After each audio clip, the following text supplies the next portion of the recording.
Hello, my name is AJ. I'm your Hypoxix coach for today, and we have level 3.4 chair teaser. This is level 3 movement and a level 4 breathography, meaning we're adding in 1 6-beat breath retention with our 4-beat breath retention. So we have a 4-6-4 breath retention formula in order to continue to improve the endurance of our deep exhalation abs, retaining our breath with those abs highly activated, with the ab ribbon loose around our waist, and also improving our relationship to carbon dioxide levels, both inside the exercise session and outside. That's in terms of reducing our stress levels outside the exercise session. How amazing is it that we are improving our core strength and also improving our relationship to stress? I just love that. So let's begin.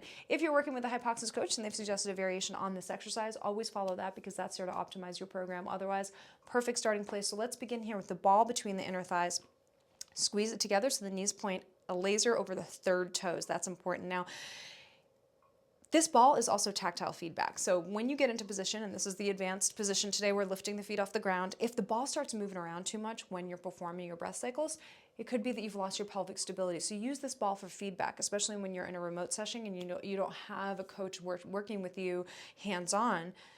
Use this ball. Use your ab ribbon for tactile feedback, that you're draining your air and you're getting to a complete exhale. Now, talking of the ab ribbon, if you are not able to get a loose ab ribbon on soft shish and loud shish of your engaged exhale and keeping it loose on each of those breath retentions, then number one, you may want to just try to loosen the ab ribbon a little bit and see if that helps in these isolated core exercises because of the thickening of the waist. When we go into a core exercise, you just may need that feedback to feel the difference between tight and loose. And or you may want to reduce the resistance of the exercise and just go back to a level 1 or a level 2, because the legs off the ground, we're supporting the weight of our legs with our deep abdominals. So we want to be careful with that. Okay. Now this is as much a posture exercise as it is a core exercise. So let's begin with using our chair to screw the hands externally into the chair. So if the chair were slippery, they'd turn out like that. And then you're also going to push the hands forward in space. So if the chair were slippery, it would push forward like that. So it's a screw and a push technique, engaging our obliques as we do that, but we're also going to keep our shoulder blades pulled together. So screw and push. Now I'm on a narrow stool here. If you're on a narrow stool like me, like we work using the total body workouts, you can do that action with just the heels of your hands. So screw, push forward, shoulder blades together. Whew, that feels good. Now the head is back in Hypoxix head stance, which is pushing back into a pair of imaginary hands, but also getting lifted up, up, up, up, creating height in the spine as you go through the exercise. Now we want to find neutral spine with the pelvis. Are you more weighted on the right sit bone or the left sit bone? Close your eyes, balance it out.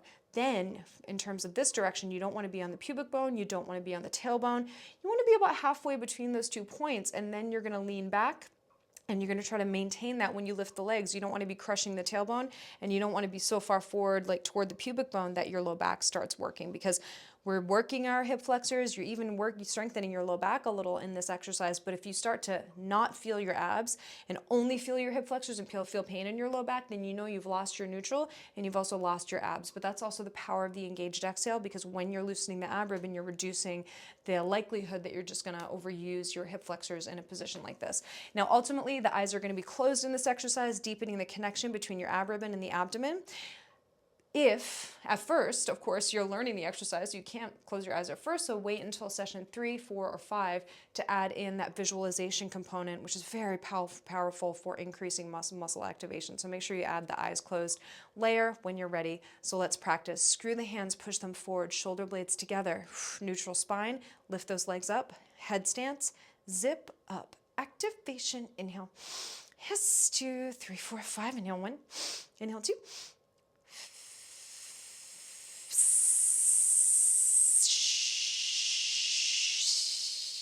hold the breath for 4, 3, loose ribbon, 2, 1, now tighten the ribbon, inhale, but stay engaged, blow out.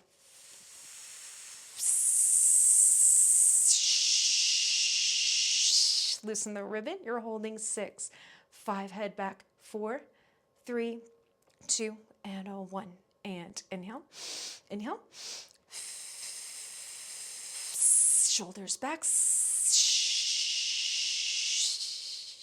hold the breath for 4, 3, loose ribbon, 2, and a 1. Whew. Amazing work.